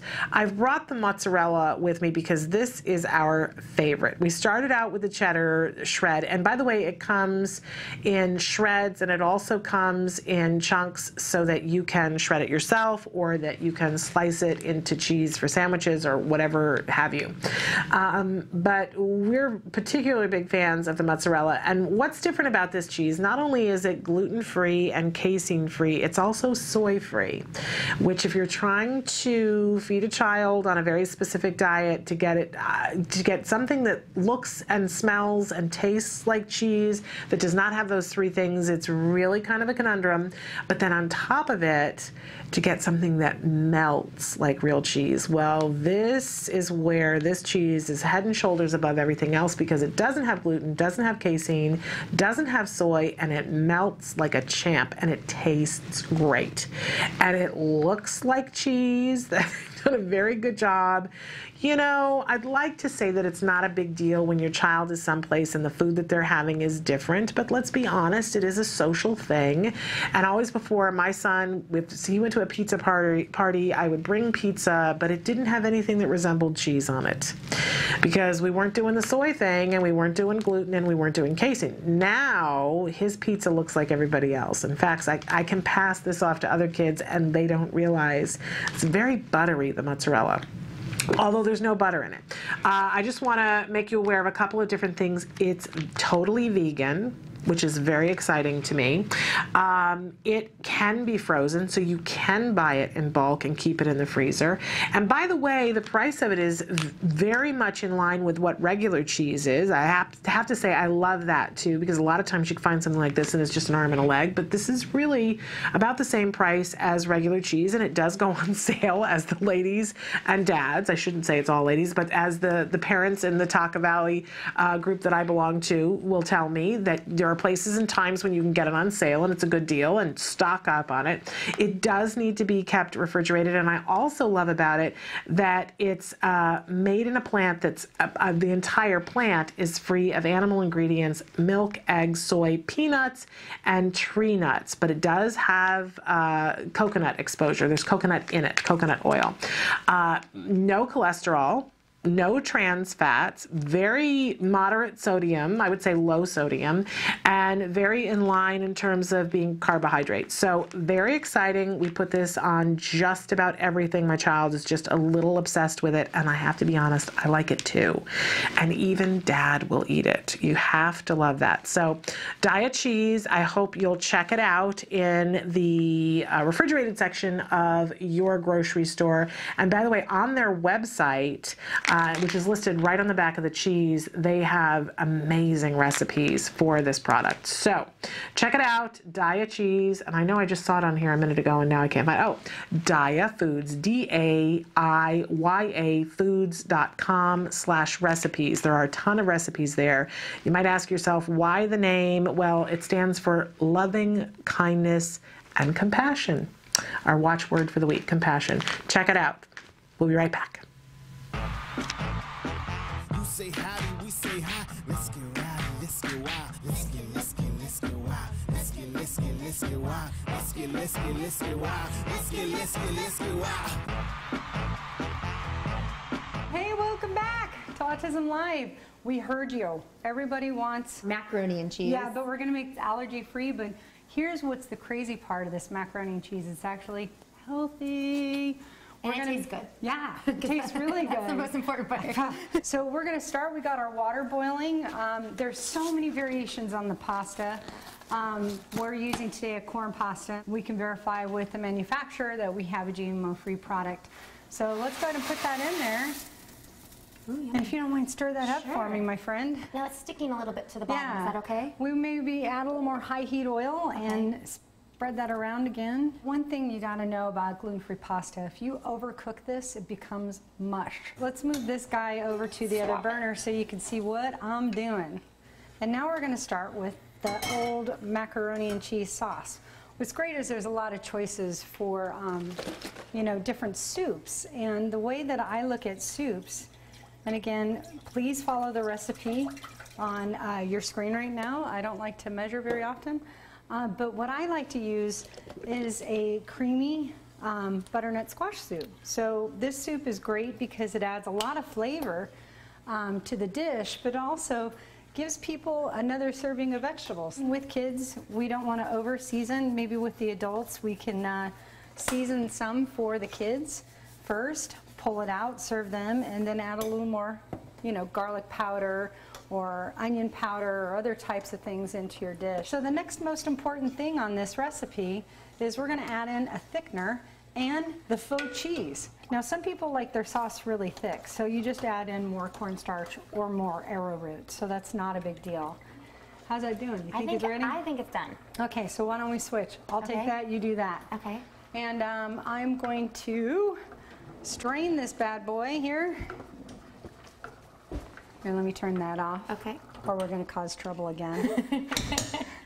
Trouble in Lisa's kitchen. Yeah, no! That's another show. Don't, yeah, right? So I'm going to go ahead and get this all strained. It's a good consistency. So I'm going to check to make sure our pasta is cooked. So really you just want to make sure, just like any pasta, it's a little bit squeezy, a little bit. Nice. Dude, good job. Hey. We're good. Looks yummy. So even though the cheese is not totally melted, it's okay. Don't panic. What's important is that you're going to love this recipe once you eat it. What I enjoy most about this recipe is that it smells good, but this stuff is amazing. So if you don't mind, I'm going to serve you some up, and you can maybe blow a little bit on it so you don't burn your mouth. Sorry, I'm once a mom, always a mom. Just like we tell our kids. I know, right? Oh, but I can't wait. I'm excited. So I'm going to give a shot of this too, but oh my gosh, that is so good. This is the ultimate comfort food. So oh, it's so isn't good. It good? And I'm not just saying that; it is really good. It literally tastes like something our kids would really like, and that sweetness is really, really, really good. So the bonus for us is that when we're serving this to our kids, they're actually getting a full serving of vegetables in this. So instead of just eating a bunch of carbs and worthless calories, you're actually getting some good stuff in this. And we'll be back next time. I hope you join us again here on Autism Live. We're really loving the feedback, and if you have additional feedback, here's how you get it to us. You can send it to us via email at autismlive@gmail.com. On Facebook, facebook.com/autismlive. And also there's thousands of recipes waiting for you to discover them with pictures and different things on the Taka website. So you can hit Taka on the web, takanow.org, and we'll be back. Hopefully we'll get to do this again. I had so much fun. Maybe we'll have a little wine, but you got to join us next time. We'll look forward to seeing you then. Bye guys, we're gonna keep eating. You say howdy, we say hi. Let's get rowdy, let's get wild. Let's get wild. Welcome back to Autism Live. You know, there's so much to focus on in the world of sports these days that has the potential to be negative, but we wanted to take a second to do a shout out to Dan Marino and to his lovely wife, Claire Marino, and we're hoping to have them or someone from their organization on the show soon, but I just wanted to say a quick note of how much we appreciate and to let all of you know, in case you don't know, that Dan Marino has been so involved and has a foundation that helps individuals with an autism spectrum disorder for a wide variety of different things that they do, and that it knows no bounds, that they are an international group who, when they hear about something and are brought into the picture, have really made a difference for the individuals that have needed help, including a group of 20 Italian children with autism that they've flown over every year to help them get services from their center. Very amazing, this couple. And of course, it all started because a child of theirs was diagnosed on the autism spectrum. And amazing to think, though, you know, and I understand that as a baseball player, they have resources to things, but it's all about using what you have, right? Not what you have, but how you use it. And I think we all have to admit that the Marinos have used what they have to the benefit of really everyone within their scope. Also want to mention that they have the Marino College, which is getting ready to open, we understand, next January. That it'll be in downtown Fort Lauderdale. It's a place for kids with autism to get help as they grow older. The college will help them learn skills and gain training for jobs, which is what was reported yesterday in the Sun Sentinel. And that their hope is that they're going to open with 40 students, but build to be able to handle 400 students. So a big Autism Achievement Award to Dan and Claire Marino for getting it done and being inspirational is like the easy word that comes to mind, but being proactive, that compassion and action that we've been talking about all week long. This is a great example. Taking whatever you have, and it's different for everyone, but taking what you have and doing something positive with it. So congratulations and a big thank you to Dan and Claire Marino, and hopefully we'll be having them on the show soon to talk about how they made it happen and how you guys can get in touch with them to see what's possible for your kids. We're going to take a break and we'll be back in just a few minutes.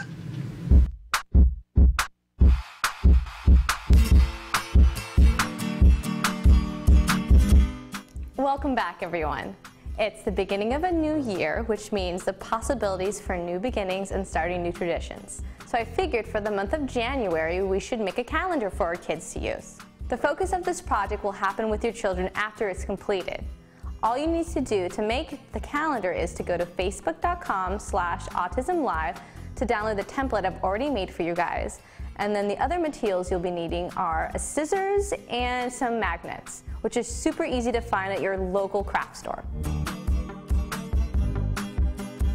Once you have your printed templates and you have your magnets, all you have to do is just take the paper and then assemble it onto the magnet. It's super easy. And then cut out all the shapes. That part is a little bit more tedious, but once you have that done, you're going to have a calendar that you can use all year round for years to come. So let's get to it. Why is this calendar so cool? Well, first thing, it's that everything is completely modular, like I said before. So you can have your kids practice naming the days of the week and putting them in order. You can even ask them questions like what month comes after January, for instance. Other things you can do with your child is having them, label the different seasons and then assigning the seasons to the correct months. So there's different ways you can use this based on your child's skill level. And what's cool about this calendar is as your child grows, so is the use value of this magnet calendar, because you can focus on more abstract things with your kid as they develop and work on simpler things with them when they first start working with it. And this is something you can always do every day of the week because the days change, right? So there's always an opportunity to visit the calendar and to use it in your daily lives. And these are just a few examples of the kind of activities you can do while playing with the magnet calendar. I hope you enjoy this activity, and I look forward to seeing you next month. Until then, craft on. Can you see me flying by your side? Welcome back. Each week now we're trying to put the focus on a different organization that's out there and helping to shed light, get information, do research. And this entire week we are going to be focusing on Autism Speaks, and we have some wonderful guests that are going to be joining us later on in the week. On Wednesday, Peter Bell, who is the Executive Vice President of Programs and Services, will be here to discuss advocacy efforts at the state and local levels. On Thursday, we are going to have Lisa Goring, who is the Vice President of Family Services. She'll be here to discuss the different family services initiatives, the tools and resources for families, and community grants. You'll be very excited to hear about that.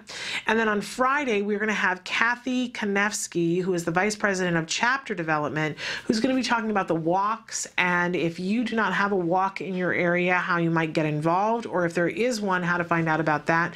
I have to say that we go to the Los Angeles Walk every year, and it has been a bit of a touchstone for us each year, because I can look back each year and remember where my son was developmentally. So it's one of those things that we look at each year, and we have memories of each walk. And in the first couple, and it has been different things to me at different years. I'll be very honest with you. In the beginning, us going to the Autism Walk was sort of a therapeutic, I am going to go someplace and acknowledge with a group of people that my child has an autism spectrum diagnosis. Whew, even saying that now, can I tell you that was a very emotional day, and made more emotional by the fact that I got there and saw a sea of people. And to realize in that moment, for the first time, I really realized I am not alone. This is not something that is just happening in my home. And to see that people were there, and they were smiling, and they were laughing, and they had family members gathered around them, because I was a little bit isolating and not being completely forthcoming and letting people know, you know, we had already started therapy. So I wasn't in that kind of denial, but I was all about, we're going to stay home until this is better. And that walk reminded me that that just wasn't happening, that my child needed to be out in the world and be amongst people. And the resource fair alone, whew, we did on that walk actually do the walk. Can I tell you that that's the only time we've ever done the walk? Because there's so much to do with the resource fair, and I've always said I'll walk later on when there isn't something else to do, but the resource fair is only here for this amount of time, and I need to get all this information. And I did. I just went from booth to booth, and I picked up whatever they had signed up for, whatever mailing list. Everybody gives you bags, and I put whatever it was that they gave us in the bag and continued on. My child had something. There's always something they insist, Autism Speaks insists that each booth have an activity for the children to do, so that they have something to do while they're interacting with you. So he played with he had a great time. He had a wonderful, wonderful time. Did all that, got all the stuff. We go to leave, and it was the meltdown of all meltdowns. You know what I'm talking about. It was, oh my gosh. If we had been any other place, I think I probably would have died of overwhelm and embarrassment and what must people be thinking of us. But there was no judgment. No judgment whatsoever, and it took us forever, but we got him to the car. And I remember my husband and I getting in the car. It was very hot, and we turned on the air conditioner and cried. And that was also the beginning of us knowing, okay, there is help, though, that all these other kids were there and they weren't having these meltdowns. So we know that, you know, we're gonna work on this next, that we needed to get our child out more, that we needed to be prepared for after a sensory event, because that is when my child melts down, is immediately afterwards. And we went home and took the contents of everything, put it on the floor, and went through and put it into 3 different piles, things we were going to use right now, things we were going to save for later, and things that we really didn't think we were going to need. That pile was almost non-existent. And then, of course, there was another pile that was all the sensory toys that we got for our child, because they were giving away free stuff. All the little squishy brains and pencils and pens and pads and, oh, amazing things. Flower seeds, you name it. Really cool stuff, because they give a lot of manipulative toys that, you know, for the kids to push and do. And it was one of those things that we said, okay, we're always going to go back to this. Has really been an amazing thing in our lives. And, of course, now we go and cover it for Autism Live and get to meet all the different parents, and that is a particular joy. I still send my husband and my son around to all the resource booths to get all the stuff, because I'm not done learning. And some of the stuff that I might have thrown away in those first couple of years, like the teenage programs, guess who needs them now? So in any case, we're going to be talking about Autism Speaks, and we'd love to hear from you about what Autism Speaks means to you, and if in any way that it has impacted you that has been helpful. Love to be hearing about that, and we will welcome those guests on Wednesday, Thursday, and Friday. But we will be focusing on some of the different programs that Autism Speaks does. You cannot argue that they have been the hugest presence and made the biggest difference in terms of getting insurance reform. Really, really amazing, their advocacy in that area. Really looking forward to talking to Peter Bell about that and what's next. Because as I see it, getting Catherine Sebelius to give the power back to herself and not to the states, don't get me started. Don't get me started. All right, we have to take a quick break, and then we want to come back and talk about the behavior. I mentioned the behavior builder, part of skills, last week, and somebody wrote in and said, I want to know more about that. So we're going to do a brief before the show ends about the behavior builder and skills. Stick with us.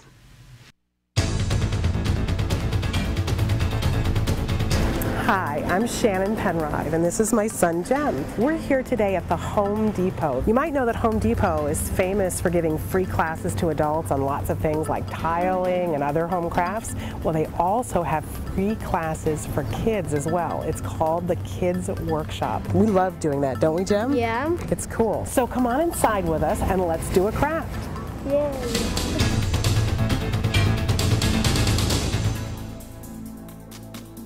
The Kids Workshop is a program that's been around with Home Depot almost since we've been a company, and it's been developed to allow kids in the community to come in and give them an opportunity to build something, to be able to create something and be able to take just simple wood pieces and put them together with nails and hammers and screwdrivers and then paint them. So you do this every first Saturday of the month. Any Home Depot that you go to on the first Saturday of every month between 9 and 12, you can join different associates throughout different stores and build these projects with these kids. And do they have to do anything beforehand, or can they just show up on that Saturday? All they need to do is show up. We have all the tools, all the materials that the kids will need. We have aprons that we give to the kids that they can take home and maintain their pins. They get pins on a regular basis for completing projects. With that, they can keep track of how many projects they've done. And it's all free. It's all absolutely free, all provided. Which is wonderful. And Wilson, I have to say, you know, you guys devised this for all kids to be able to do this. Correct. What I particularly love about it as an autism mom, it gives my child a place to come and learn a new skill, to socialize with kids of all kinds. Absolutely. And that's what we're here for. Home Depot is definitely loves to be involved with the community and bring the community in to work with us. That's what we love to do.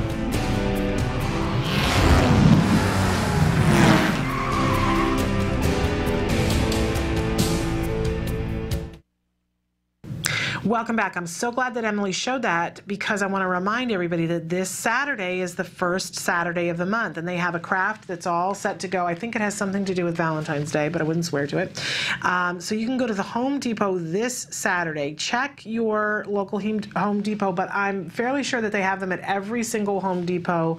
I love this because not only does it give your child an opportunity to go and learn and build something, and they get to do it for free, totally free, but it's also a great social opportunity. Decide before you go what you want to focus on and what you want to work on, because sometimes it can be very overwhelming for a parent. There's a lot going on. There's kids, there's adults with the kids, there's the craft, there's the painting, right? Focus on what you want to focus on for this week. Is it social? Then you don't care what the thing looks like, whether they actually got it together or not, whether it's painted purple, pink, or not at all, right? Don't set yourself up and say your expectation that it's going to be this perfect thing and your child's going to have the perfect craft. Decide what you want to use the lesson for. If you really want to work on fine motor skills and holding the nail or holding the screwdriver or whatever it is, great. Then you're not going to be as concerned with the social. If it happens, woohoo! But it's not what your goal is. So I do think, know what it is you want to work on, but there's a full gamut that can be worked on, and it's free. Did I mention that? Love, love, love, love, love that Home Depot does this, and my kid attends this on a regular basis. We will be there on Saturday. Saturday is turning into a very big day for us this week. In any case, I mentioned last week we talked a little bit about skills and the different components of skills, and that there is a behavioral intervention plan builder in skills. And somebody wrote it in and said, okay, explain that to me. I don't quite get what you're talking about. All right. When your child, the big portion of skills that we've talked about a lot is that there's all these lessons to teach your child new skills. But there's the other side of the coin with autism, right? There's all the skills you want your child to learn, but there's all the skills that your child has that lead them to engage in challenging behavior, and we want to diminish those. Raise this, diminish this, right? Well, skills has the ability to help you to do both of those things. Gives you the huge curriculum to teach any lesson, right? But it also gives you a behavioral intervention plan builder. Whenever your child is engaging in a challenging behavior, whatever it is, there's a function of the behavior. Now, we've talked about before on the show that it's really essential that you not mess around and try to diagnose that yourself. Get somebody who's an expert to do it. But for instance, if your child is a school age level and it's happening in school, ask the school to do an FBA, a functional behavior assessment. If it's outside school, make sure that you're working with a BCBA who has experience with autism. Have them do an FBA. You literally could just have them come in and do that. Say, this behavior, we're worried about it. We need you to come in and look at this behavior. Now, you could also pay the BCBA to make a behavior intervention plan. You can absolutely do that. And you could let the school come up with a behavior intervention plan for your child at the school level. You could do those things, but you don't have to, because you can go into your skills program and find the behavior intervention plan, which is right on your side column on your dashboard after you've picked the child, and you can click on it and go into it. It gives you a drop-down menu of all the challenging behaviors that there are, and it's amazing. That in and of itself is a list that's worthwhile to look at. But you put that in once you have, and again, I gotta say this again, important that you not come up with a function of the behavior, but if somebody else has already given it to you, all you have to do is plug that in, and then it gives you a series of it's like a decision tree that you sit there and you say, okay, so here's choice number one, and it says, would you like to deal with it this way or this way? These are both found to be effective and are scientifically proven that, you know, these two methods. So you can choose and say, well, in this particular circumstance, this isn't going to work, but this I could work. This I could work with. It may be that they're asking, can you minimize the reinforcement? And you're saying to yourself, no, because it's other kids and I can't control other kids, so I'm going to go with this one, not this one. And they make it very clear. And they don't let you miss anything. Can I tell you that when I learned about behavior intervention plans and I wanted to learn about this, and I kind of will problem solve through in my head and think, okay, how can we get control of this behavior? I'm a former teacher. Of course I do this. And I would leave out constantly a replacement behavior. But you know, if you leave out a replacement behavior, you're not going to be successful. And this decision tree doesn't let you do that. It doesn't let you miss anything. It gives you choices so that you can design it for the circumstance. And it does it in very easy speak, but it also does it in psychology speak, so that if you need to print it out for the psychologist, you can. But you can understand what it means. And by the way, the teachers that you give it to can understand we're going to do X, Y, and Z. Fascinating, fascinating stuff. So I encourage you, it's just another reason to try out skills. You can see the behavior intervention builder, plan builder when you're doing the trial. I don't think you have full access to it if you do Skills Lite, but if you do the other one, you can see the whole thing. Really puts you in the driver's seat to understand what's happening and to be able to explain to other people how they need to. Let's say you've got a babysitter coming and you're worried because what if your child bites? Because your child's been biting and you think you have it under control, and now you're going to have the babysitter there and you want to be able to print something out and say to the babysitter, when this happens, you know, do this. And before this happens, do this. Really very amazing how clear the language is, and you can print it out and you can tailor it specifically to the circumstance that you have. So that's the behavioral intervention plan builder in Skills. I know somebody had asked about it, and hopefully that answered your question. And if it doesn't, let me know and we'll do more. We can even bring it up on the screen to show you if you guys are interested in that. Okay, we are down to the end here. Oh, okay, we got a couple of comments here. That somebody took part in our first walk last year in Phoenix, was on the walk committee. It was amazing, helped me as a mom so much. I encourage everyone to get involved. It would change your outlook on everything about autism. And you know, I agree with you. I'm absolutely in the same I'm 100% with you right there. And even, you know, we're getting down to the last couple minutes, so I'm going to have Emily start to cycle through all the different ways you can get in touch with us, because even as the show ends, the conversation continues. Also, somebody wrote, Shannon, your honesty is so precious to me. Thank you. You know, not everyone feels that way. So I'm glad that you do feel that way. That means everything to me, because some people just really hate the fact that I do not filter. Okay, and somebody else said that they're going to be sending us an email about Autism Speaks, that they changed, that Autism Speaks changed their life. So I'm really glad, and we'll look forward to hearing about that and to sharing that with some of the people from Autism Speaks that are going to come in later on this week. Okay. Couple of things that I want to remind you of. The Cow, the book. I can't reach the book. Can I reach the book? I can. You can register to win these things right now, free. 3 steps that you take. Like us on Facebook if you haven't already. Share the petition, and the link is there on our Facebook. And then also sign up for our free newsletter that you'll be really excited to hear about. Tomorrow, we got a couple of really exciting things that are going to be happening here in the studio. We're going to be joined by Ashley Colas, that we've had her before in the show. She's the one who gave us the advice about babysitting and how to prepare our babysitters. So thrilled that she's going to be coming back in tomorrow to share with us a new app working with younger kids. I got to play this app with my son the other day. It was really exciting because it's the kind of stuff that we did with him when he was having therapy, but now it's an app version. And it was really interesting to get his take on it, because he could see what they were doing. They go from mass trialing to random rotation, and he didn't know those terms, but he was like, oh, look what they're doing now. Very exciting. So Ashley's going to be with us tomorrow to talk about that.